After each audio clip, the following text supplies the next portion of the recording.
এবছর অনেকেই আমার কাছে একটা জিনিসের জন্য বলছেন যে কনসেন্ট্রেশন বাড়িয়ে কিভাবে পড়াশুনো করব।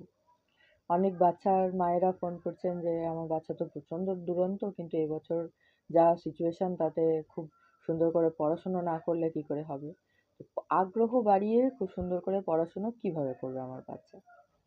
তো এর জন্য একটা সুন্দর টিপস, যে সরস্বতী পুজোর দিন ১ ঘটি গঙ্গা জল নিয়ে তাতে ডাবের জল মিশিয়ে আর একটু কাঁচা আদার রস মিশিয়ে যদি সরস্বতী দেবীকে স্নান করানো হয় তাহলে সেটি খুব বেনিফিটেড হবে। এবং ওই দিনে ওটা শুরু হলো এবং তার পরবর্তী ১১টি বুধবার যদি ছাত্র বা ছাত্রী যেই হবেন তিনি যদি এটা করেন তাহলে খুব সুন্দরভাবে মা সরস্বতীর কৃপা তার উপরে পড়বে এবং সে খুব কনসেন্ট্রেট করে কাজগুলো করতে পারবে পড়াশোনার ক্ষেত্রেও এবং নিজের যে কোনো যে লাইফের।